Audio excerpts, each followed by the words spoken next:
400 জন, এই সংখ্যা নিয়েও বিতর্ক আছে। সেখানে একটা বড় ইনসিডেন্ট ঘটে গিয়েছে, স্বাভাবিকভাবে রাজ্যের মুখ্যমন্ত্রী সেখানে যাবেন। তবে যে চাকরি 26,000 চাকরি বাতিল নিয়ে যে ডামাডোল হয়েছে, এই দায়ভার আমার রাজ্যের মুখ্যমন্ত্রী কোনোভাবে এড়িয়ে যেতে পারেন না। তিনি বারবার বলেছিলেন আমাদের কাছে plan A, plan B, plan C, plan D পর্যন্ত আছে। তারপরেও কেন আমাদের রাজ্যের যারা বৈধ পন্থা অবলম্বন করে চাকরি পেল তাদেরকে আজকে চাকরি হারাতে হলো বা তাদের কাছে আন্দোলন করতে হচ্ছে?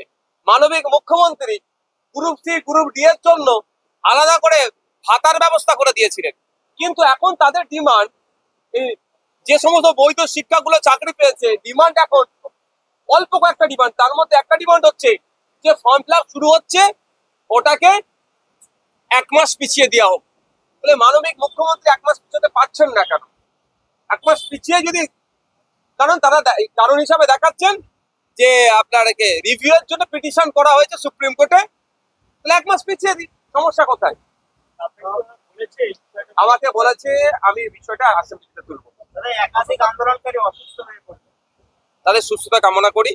তবে একটা কথা, অসুস্থ হয়ে দ্রুত সুস্থ হয়ে আবার ফিরে আসুন। অসুস্থ হয়ে ঘরে চলে গেলে হবে না। যদি ন্যায়কে পেতে চাই একদম রাস্তায় থাকতে হবে, তাহলে ন্যায় পেতে পারে, না হলে পাওয়া দুষ্কর এই সরকারের আমলে। মুখ্যমন্ত্রী আজকে অধিবেশন হাউসের ভেতরে পুশব্যাক কথাটা বলেছে এবং সম্প্রতি দেখা গেছে বাংলার বাগদা এবং মুর্শিদাবাদে দুজন পরিযায়ী তারা মহারাষ্ট্রে গেছিলেন এবং মুম্বাইতে গেছিলেন। মহারাষ্ট্র পুলিশ তাদের বাংলা ভাষায় কথা বলার কারণে পুশব্যাক করে বাংলাদেশে পাঠিয়ে, বাংলা ভাষায় কথা বলার অপরাধ, চরম অন্যায় করেছে। আমাদের ভারতবর্ষের পশ্চিমবাংলা দুজন নাগরিককে যেভাবে অবৈধ পন্থা অবলম্বন করে দেশের নাগরিককে বিদেশি ঘোষণা করে দেশের বাইরে বিতাড়িত করার চেষ্টা করছে, আমরা তীব্র নিন্দা ধিক্কার জানাচ্ছি। মুখ্যমন্ত্রী শুধু বিধানসভার মধ্যে দাঁড়িয়ে পুশব্যাক করেছে কেন, এই নিয়ে চর্চা তো করবেন উনি, ওরা রাইট আছে। সাথে সাথে আমাদের দেশের কনসার্ন ডিপার্টমেন্টের সাথে কথা বলে জবাবদিহি করা দরকার, কড়া ভাষায় বলা দরকার যে পশ্চিমবাংলার মানুষ বাংলায় কথা বললে, ত্রিপুরার মানুষ বাংলায় কথা বললে তাদেরকে কোনো মতেই যে বাংলাদেশি বলে দেখে দেওয়া হচ্ছে এটা বন্ধ করতে হবে। এই পুশব্যাক এই বলে পশ্চিমবাংলার নিরীহ নাগরিককে চমকানো, ধমকানো, আতঙ্কে রাখা বন্ধ করতে হবে। এটা কড়া ভাষায় মুখ্যমন্ত্রীকে জবাব দিতে হবে। শুধুমাত্র এখানে অ্যাসেম্বলিতে বলে চুপ করে গেলে হবে না।